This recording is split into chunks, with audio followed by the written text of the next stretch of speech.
hear from you. I told you, anytime you want to appear here, you are more than welcome. I don't want to hound you by asking you because everybody's doing that, trying to get you. But man, this is great. I'm so flattered. While I had you, can I say something back at you here? Yes, go ahead, Rush. Go ahead. Are you aware? I have to think you are when you go to your rallies. Are you aware of what you mean to everybody who voted for you, and I think a bunch who didn't, who want to the next time around? People have invested their hopes and their futures in this country being made great again and saved in you. And are you when you're alone, which you may not ever be, but when you're alone in the White House, do you think about that? Do you ponder what you've come to mean to people? Well, I love these people, and you probably saw last night I was in Florida, and we had 9,000 seats in the auditorium. That was packed, and we had thousands outside and in these rooms all over the place. And I guess they had at least 18,000 people that couldn't get in last night, and which I hate. So we actually were starting to put up big screens. I must tell you, it's such an honor to me to see this. There's love. I don't know if you were able to see it last night, but any of them, I mean, there's such tremendous love. I'm going to Ohio on Saturday, and tomorrow I'm going to Pennsylvania, and it's the same thing. It's like the enthusiasm. And part of it is that they've really been mistreated by so many years by the politicians. The country's been mistreated. The trade deals are so bad. The taxes were so high. The tax cuts are so good. They've been so appreciated by so many people. The cut in regulations maybe is just as important as the tax cuts because businesses are hiring like they've never hired before.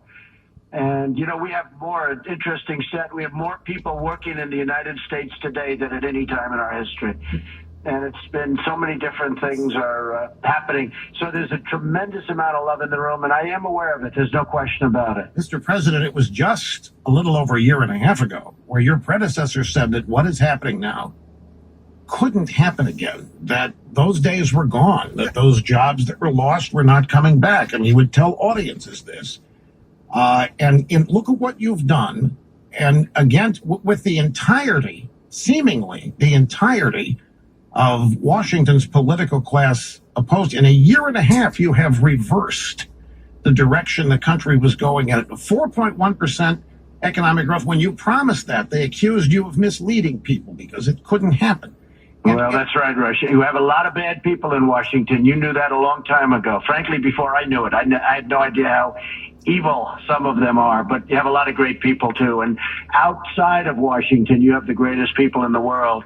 And you're right. It's, I've been saying 4%, but it should be much higher than that. If I do good trade deals, which I will, you see what's going on with China. You look at what's going on. I will tell you, NAFTA, they want to make a deal very badly. And, we're putting them back in shape. They're horrible deals, the worst deals ever made by any country. You do that, you start lifting your GDP numbers way up also. Nobody ever even talks about that. We're doing 4.1 with bad trade deals. We have horrible trade deals.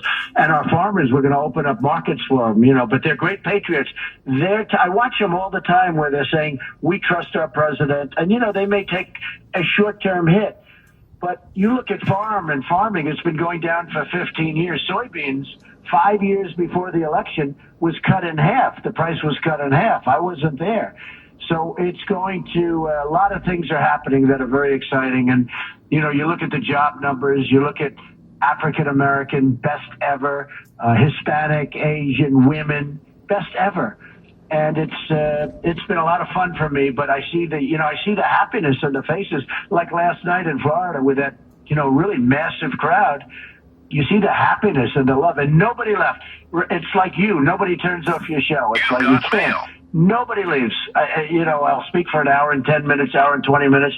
There wasn't a person that left that room. It was an absolute love fest, and it's going on all over the country. And a lot of it's the same message. Most of it, I think probably all of it, is the same message that you give out so well every day, better than anybody. Well, but your key, I do understand it. I understand the bond that those people attending your rallies have with you and you with them. I've seen it. I know why it exists. And you are consistent. Things you said during the campaign, things you still say today. You haven't given anybody reason to doubt you. You haven't betrayed anybody or made them think that you're going to. An example, here you are suggesting that you'd be willing to you'd be talk about shutting down the government if that's what it took to get this wall built. Now, the traditional Republican, oh, no, don't say that. There you are. Oh, yeah, I'd be glad to do it if that's what it takes. Yeah. If people don't I understand, actually think your voters positive, but rally to you two for things. that. Look, we had Obamacare repealed and replaced, and a man, I won't mention his name, but a man at 2 o'clock in the morning went thumbs down, and he campaigned for years on repeal and replace. And we had the chance. Nobody even spoke to him about it because it was, something that was unthinkable what he did.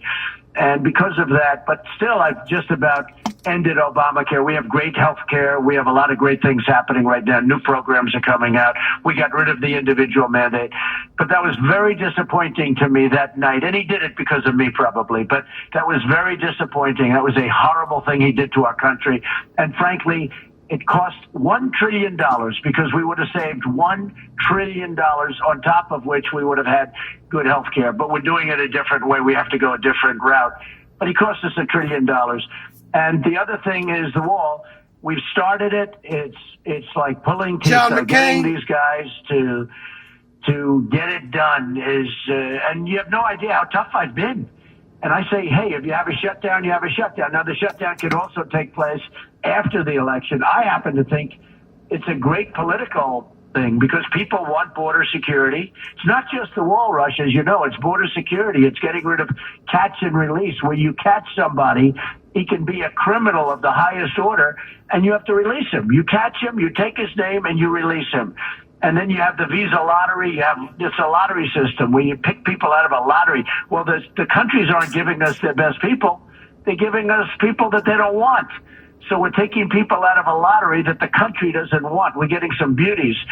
And then you have, so many other things. We have to change the laws. We have the worst laws.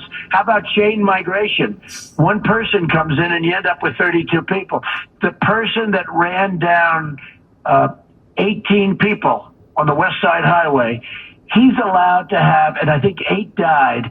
He has 22 members of his family in the United States because of chain migration.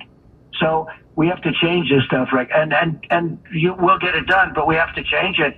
Russia, if we don't change it, it will be, it'll just go down, down, down. And it will get done. One way or the other, it's getting done. But I'd be willing to do it. And you could do it before the election or after the election. Well, speaking of before as a campaign issue, I saw a couple consultants say, don't need to mention their names. They're Washington, D.C. professionals. Right. They said that you need to drop this immigration stuff, Mr. President. You're cruising for defeat.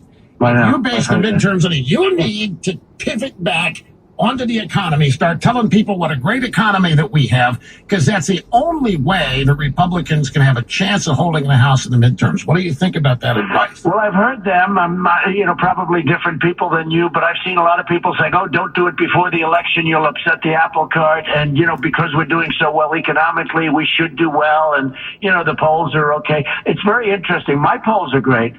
But the question is it transferable? Now, it certainly was with Florida because you saw Ron DeSantis, who's gotten a tremendous, many, many, many points. The governor of Georgia, where he was down by 5 and he won by 40 after I endorsed him. That was pretty good. That was almost like your endorsement. But, we've had tremendous, if you take a look at the Congressman Donovan from Staten Island, where he's down by 10 and he wins by 24. So we've had a lot of impact, and that's why I'm going around. But I have to say that I've heard this theory. I happen to think it's a good thing politically. I'm not doing it for politics. I'm doing it because it's the right thing to do. So I'm not looking at politics. But I happen to think that border security would be a good thing before the election.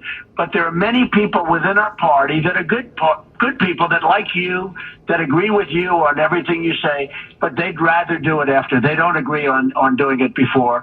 And I accept their opinion, but I happen to think it would be a good thing to do before. I actually think we'd get more and there'd be more pressure on the other side because we're doing it because the Democrats are not giving us the votes. I think immigration's what largest reason you got elected, your consistency on that. I mean, it reverberates all across the country. There are people that the media, the inside the Beltway denizens, are never going to understand about this issue that you do. You've just articulated it, and you have articulated the thinking of what I think is a vast majority of people in this country. It'd be silly for you to abandon this issue now, going into the midterms. Well, if you do it before, there's a lot more pressure to get a great solution, but it's riskier. If you do it afterwards, there's less pressure, there's less risk. I'm just not sure you'd ever make as good a deal. I will say a lot of good people, though, would ask me in the nicest of ways, could we do it after the election?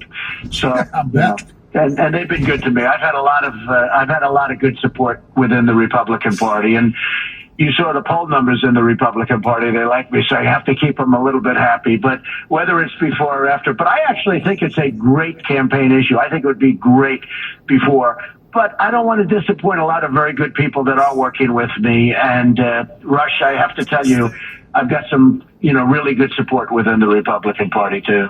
Well, you do, and you have your staff. You basically are you still following your gut, your instinct, or you're relying more and more on a circle of advisors you trust? Well, I think it's largely instinct. I have some great people. I really do. You heard me tell the story last night, maybe, where I've been in Washington 17 times in my whole life. I never stayed here. And then all of a sudden I'm riding down Pennsylvania Avenue and I'm president. So I didn't know a lot of people. Now I think I know everybody in Washington. I never stayed a night in Washington, I don't believe. And, probably been here 17, 18 times. I'm from New York, but very rarely. And all of a sudden I'm president. And like Mike Pompeo, what a change that was. Mike is doing an incredible job. What a terrific guy. And I know you like him and he likes you. But we have some great people, and I've made some changes, but we're really close to getting a fantastic, really just a fantastic group of people. We have some really great ones. And I think that's reflective on the success that we're having as an administration. Well, I thank you again for calling me today. It's this is the Pentagon. It's the greatest thing that could happen today. The last thing I expected was to hear from anybody, because I've given orders for not to do anything unusual, and here you are. You've made the day for me. I can't thank you enough, and God bless you. Well, thank you. People don't realize what a great achievement 30 years is, and that cutthroat business that you happen to be in. You might not find that because you're so good at what you do, but it's a cutthroat business. And for you to do this for 30 years is truly an amazing accomplishment, and there's no voice like it. And even your friend Hannity agrees with that. He said, there's nobody like this man. So I said, oh, gee, I thought you two would be competitive. He said, nope, he's the dean. No way. I told you the dean. No way. It was a guest host. He guest hosted for me when we first started. No, he's great. And he's a tremendous fan of yours.